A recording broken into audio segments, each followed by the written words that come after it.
Christy Johnston, and I'm using Quinacridone Coral, which I think is a Daniel Smith color. And I've got a peony drawn here. I'm going to leave the edges white. I'm just going to put a little quick color in here, leaving those edges white, and that's going to help me see where, I'm going to try to break up that edge a little bit, where I've got multiple layers of petals, which I probably should have put another couple layers up there, but we're going to leave that for now. And I'm going to do this first, and then I'm going to show you a nice quick background in the next video. I'm going to break this up into two. Now I want it to be a little bit darker closer. So while it's still wet, and I'm doing this on dry paper, by the way, I am dropping in while that first layer is still wet. I'm dropping in a little bit more color towards the bottom and letting it blend. Now you see there it already dried. I wasn't quite quick enough.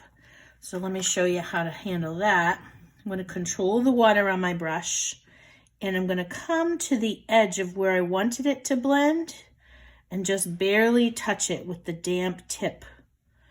So you see, even if it's already dried, I can still get a little bit of a nice fade. This needs it too. Damp tip right around where I want it to blend. Now if it blends and backwashes, I can kind of come back in there like that. Move that down and just keep adding darker there towards the bottom and letting it fade out. And I can control that a little bit by giving it a little push.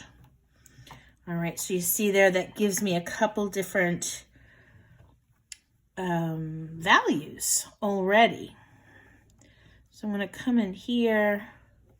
It's going to be darker as we get towards the inside. I've already given myself kind of a map, if you will, of where the edges are. And this is going to be yellow, that center part here.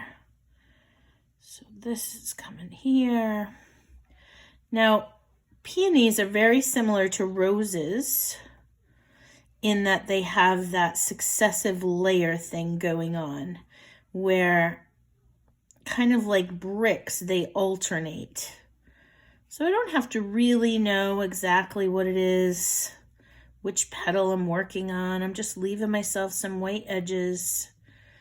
I can come back later and add some more into there if I need to. This is going to be a leaf.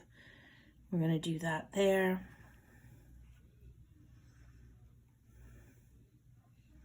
There we go. So we've got a couple different layers, wet into wet, adding some darker in towards the bottom, and what to do if it dries before you get a chance to put your wet into wet.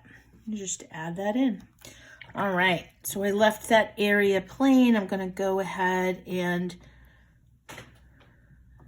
grab some cadmium yellow. Cadmium yellow is one of those universal colors. You can get that from any brand whatsoever, and it will all be fine. It's a bit opaque, so you want to dilute it plenty. And I'm going to add some quinacridone burnt orange around the edges.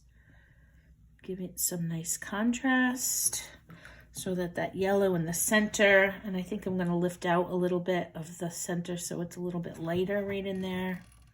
So damp brush, I'm touching it to that area I want to lift and then wiping it off on my paper towel. So I'm wiping it off as I lift it out.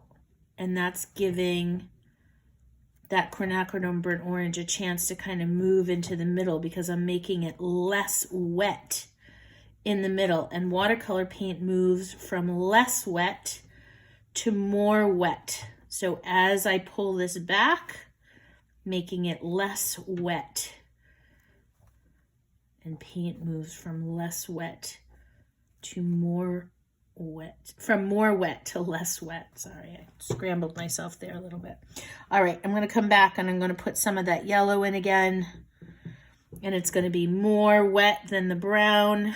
And it's going to push that brown, that quinacridone burnt orange is going to push that back. There we go. That's the effect I was looking for. I'm going to come back and put a little bit of Indanthrone, which is kind of like a, it's almost like a really navy blue. And I'm going to barely touch that. I don't want it to move too much. So I'm barely going to touch the paper, moving around the edge. And that's going to spread a little bit. And I don't want that to go everywhere. So I've got 3 layers there in the center.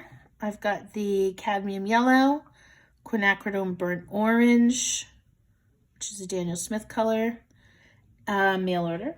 And I've got Indanthrone, also a Daniel Smith color. So that's going to give me some variety there in the center. And when it's dry, I can add a little bit more detail. Now, again, that's a green leaf, green leaf, green leaf.